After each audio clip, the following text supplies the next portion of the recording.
So the second story is called Dealing with a Drunk, and Brad, I believe you have some interesting input on this.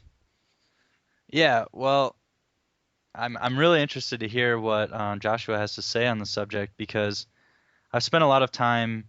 I mean, I grew up in the country, but since then I've spent a lot of time in big cities, and I'm I don't carry myself. So and I've sort of learned a lot of through social dynamics of like how to deal with people, and I feel pretty confident that in most social situations I'll be able to, you know, connect with them and hopefully be able to like diffuse a situation if I even encounter one in the first place, and I try to avoid them. But the one disconnect that happens there is that a lot of times I know in New York City and in Colorado Springs, the city where I am now, there's a huge homeless population downtown, Mhm. and a lot of the homeless people tend to be, you know, in well, they're either like mentally unstable Mhm. or obviously drunk In an altered or state at some point. in Yeah. an altered state. Yeah, exactly. So while I feel pretty confident in being able to deal with people socially when they're in their right mind, I really have always wondered, how to deal with a situation in which you know, their state is altered. And I'm Mhm. just wondering if there's some sort of like, you know, subconscious way to communicate with them through body language or something that would, because obviously you're not going to be able to communicate with them in a normal, logical way Mhm. when they're drunk or high or whatever. Mhm. So I Well, always wonder. well, that's a really good question. And historically speaking, and a lot of professions will kind of say this. I mean, well, do you know what that's something that I learned when I was I guess a friend of mine told me, a paramedic told me when I was riding a car once. We thought a person was drunk in front of us, and my immediate reaction was just go around them. And he's like, no, no, no, you never want to be in front of a drunk driver, especially someone who's driving all over the place, because if they pass out and they slam on the gas, they're going to slam into your car, you Hmm. know? So, and I was thinking that's pretty interesting, but it's the same kind of universal thought when it comes to people of an altered state. And the number one kind of go-to is avoidance. You pretty much, it's unpredictable unless you know what they're on and you know how they are when they're on it. So there's a massive amount of information intake that you're going to have to process in order to get any kind of a clear view or a clear action for each person. Now, the upside to it is that people who are typically in an altered state are notoriously simple to trick. I mean, they're really simple usually to confuse or to trick in some kind of way or to deceive. Especially they're trying to. They don't have any real powers to deceive you because all that kind of goes out the window when you're in an altered state for the most part. So you have that to your advantage, but at the same time, if you rely on that, um, you could fall victim to a major deception, which is they could be playing up their altered state just so that you try to take advantage of them and you let your Ah, guard down. Hmm. And again, when I studied kung fu for a long time, one of the most powerful kung fu styles was drunken style. And drunken style is one of the silliest styles I've ever seen. It looks crazy, and it looks really silly. And to watch guys fight with it, it seems like you could do it and you didn't need any training. But watching guys train to do it is pretty crazy. They are very well focused on what they do. But basically, it's a style of kung fu in which you look drunk and you act drunk while you're fighting. Every time you hit somebody, it seems like an accident. If you do get hit, then swinging around from being hit and quote unquote, accidentally hitting someone when you swing around would be an attack, and it would be something that you meant to do. And Wow. so it's one of the most deceptive and most powerful styles of kung fu, but it's only really powerful because it's so unpredictable and deceptive in the first place.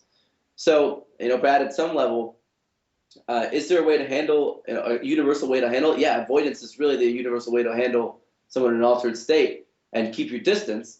But at the same time, um, sometimes you can't do that. It's a really risky situation for you. And at any moment, if you feel like you can make a pretty estimated and educated guess as to whether or not they are actually drunk or in an altered state or whatever, and you can feel safe kind of deceiving them in some kind of way so that you diffuse the situation by deceiving them, then go for it if you feel like it's a semi-harmless situation. But if it comes down to it, man, you have to do whatever you can in order to keep your distance from them. Hmm. And that's just really, that's the most important thing. Sometimes they won't respond to something like a gun. They won't respond. They'll just keep walking at you, you know. And in a situation like that, you may have to either you have two choices. You can risk a physical attack, or you risk kicking them or hitting them or knocking them out. If they are actually drunk or altered, then it will be simple to do. But if they're faking it and you do it, you're done. Mm-hmm. So you may actually have to go for shooting them in the leg or something that will immobilize them. So it's a really scary situation. It's a really good question, and there really is no one universal answer for it. A friend of mine works at a coffee shop right in the downtown area, and he was telling me that there's a huge problem with homeless people coming into the shop and just sort of causing scenes a lot. And he specifically had an incident a couple days ago where a homeless person came in and basically became belligerent and started shouting at the employees and the customers, and he sort of tried to get the man to leave, and he said he was pretty sure it was about to come to a fight. He said, the homeless person like sort of cocked back his arm, looking like he was about ready to strike. And I just wonder if there's a situation where avoidance isn't really possible. Yep. So, well, actually, that's pretty funny because I used to work at a cafe in North Carolina in Chapel Hill, and I was the guy. We had the same issue. Homeless people would always come in there too and be belligerent and stuff. And I was the same guy who had to I was the guy everyone made go out and make this guy leave every time. This guy's name was Josh too. Was it really? Yeah. So it's pretty funny. I mean, I was that guy, and I'm not, you've seen me. I'm not that big of a guy, Brad.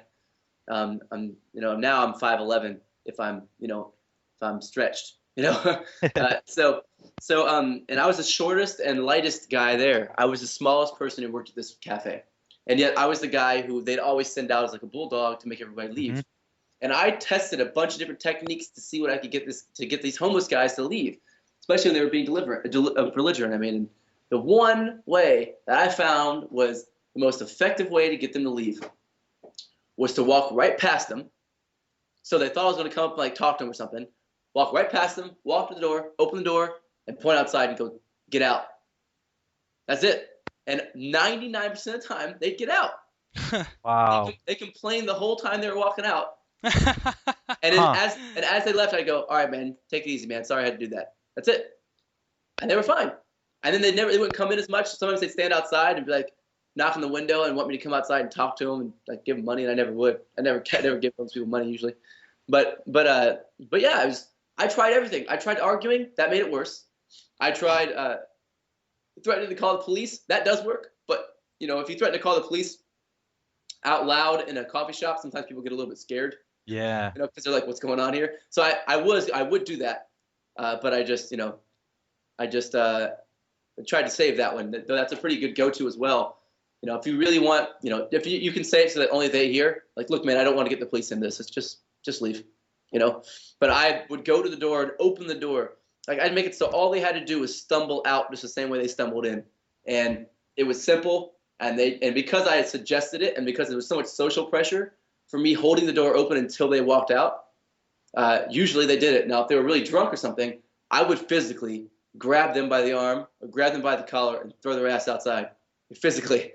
And that's not the best situation to be in. I mean, it was a coffee shop, so it wasn't a big deal. And actually, both the coffee shop owners carried guns. And they were there were some situations when I was there where I remember one time some guy was outside in his car, and it was right on the cusp of kind of a really bad area of town, where it was just a lot of gang members. Gang members for Chapel Hill, North Carolina. It's not like a super tough gang member, but they were gang members, and a lot of drug dealers in the area. So at one point, these people rolled up in a car, were sitting in the parking lot, and one of the owners is a complete badass guy. He carried a gun, and he was watching them, and they threw a cup out the window, and they were sitting there.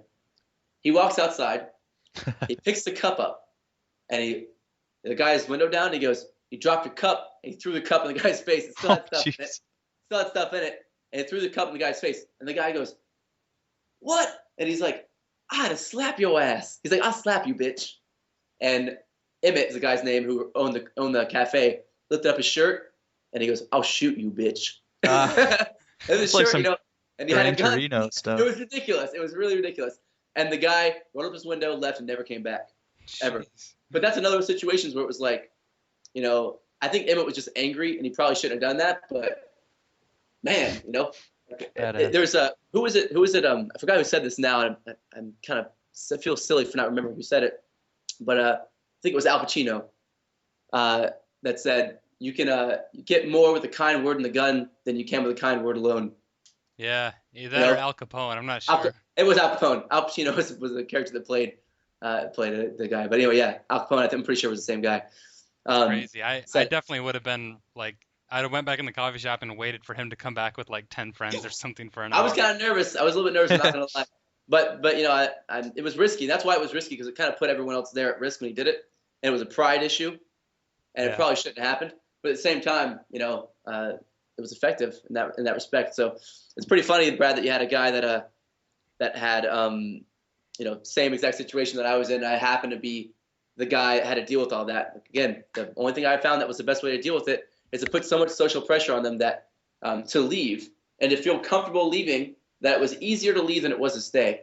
And whenever I made that option that was easier to leave, I usually left. So I think he'll really appreciate that tip, actually. Yeah, I'm sure. It's a persistent problem. Yeah. I mean, if it doesn't work, it doesn't work. But let him try it out at least and see what he says. I'd love to hear his response to it. By the way, if you can kind of keep me informed. Definitely. All right. Well, with So that, on to the story. yeah, let's read the story and see how this guy handled it, and see what you guys think, given that information about how he reacted and that kind of thing. And again, this is another story, fortunately, where the ending is good. I mean, nobody gets killed here or hurt. So, I mean, this obviously worked well. What we're trying to figure out is whether this is an anomaly and he should have acted a different way, in most situations, or how you can react in the future if you're put in these situations. So this one is called Dealing with a Drunk. And again, I'm going to read this exactly as the author wrote it in the first person. One evening after a cheerfully prolonged visit to a bar in Vancouver, Canada, I found myself hungry and standing in line to buy fried chicken from a small shop. I don't know why, but there was a street bum even more inebriated than myself that wandered in and almost immediately pushed his way to the front of the line, demanding to know what I was going to buy. Fried chicken, I told him. He began to complain loudly that the line was taking too long and he wished I would hurry up, even though it wasn't even my turn yet. Bear in mind that I was in Canada visiting a friend and had no desire to attract the attention of the law, so I just nodded and asked if he was hungry. The whole line had gone quiet. In the South, someone would have mentioned that they were all in line first, and it wasn't right for him to barge up to the head of the line. Canadians are sticklers for following the rules, like wait your turn and so forth. But there, they all were keeping quiet and blinking at me like so many bullfrogs in a hailstorm. Clearly, there wasn't going to be any protest from the group about the bum, and he was standing over me and going on and on. Then it was my turn at the counter. Give me 2 drumstick breasts and 2 drumsticks with fries, I asked. Hand me the drumsticks first. I turned to the bum and held out the 2 drumsticks and said, here, take 1 for each hand. My thinking was that if his hands were full, I could nail him with less trouble. He took them and staggered out, munching. I asked my friend if I should have dealt with the guy differently. Oh no, he said, it would have been very bad form to attack a man while he's drunk. I figured for 2 drumsticks it was worth avoiding the cops. That is such a, well, just apart from that being a pretty funny story in the first place, that's a really novel way of handling it. And that way of thinking, well, if he has drumsticks in his hands, I can hit him in the face. That's pretty funny. Gonna start carrying drumsticks around instead of a gun. Exactly. My drumstick holster. Don't come any closer. I have 2 hot wings. That's just funny, really. I mean, there are a million ways you could have handled that situation, but it worked. I mean, that's a pretty funny way of doing it. And I've had, again, dealing with a drunk guy, like I said, it's such an unpredictable situation that I think that what kind of helped him in this situation here partially was that he was drunk too. Mm-hmm. And so he probably wasn't really threatened that much by it because he wasn't really all there to think about how threatened he was. He's probably just like, well, this seems like a good idea. Let me just give him 2 drumsticks. And the interesting thing is I said, here, I have drumsticks for you, 1 for each hand. 1 for each hand. As in, don't take both in the same hand.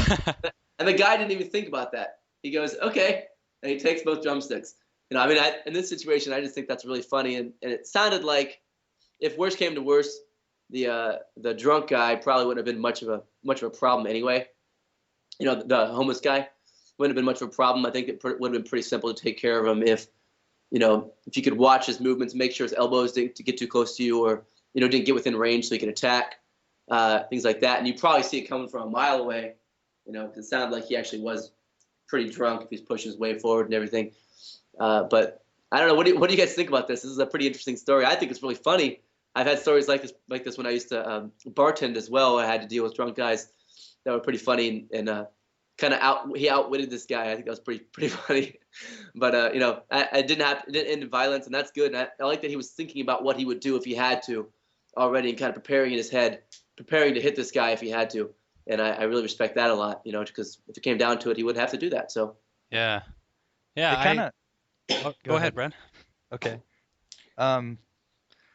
Joshua, some of the exercises that we did in the company you worked for that taught social dynamics involved, I don't remember what it's called, but I think it's like the compliance test thing where we would approach people on the street and sort of, using body language, negative, positive, and neutral body language, we would sort of hand them a pen and a notepad. Yeah. And you're just sort of programmed by default to take what people hand you. So it seems like this situation was sort of taking advantage of that. Like, yeah, the homeless person didn't really know what was going on. He just was trained to take something that somebody's handing you. So that's a really good point, actually. And I didn't think about that, but you're absolutely right. Compliance is one of the major components of power. If you can get someone to comply, then you have control. At least in theory, you have control. Now, if they're complying and they're doing it to deceive you, then obviously you don't have control in the situation.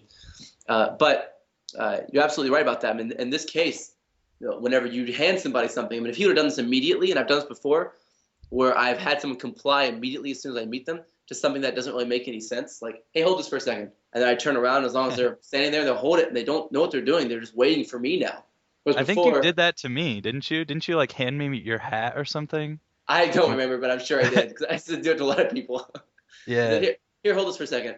And then they would just stand there and hold it. And that's it. They just hold it, wait for me. Even people who are mad at me, or people who want to attack.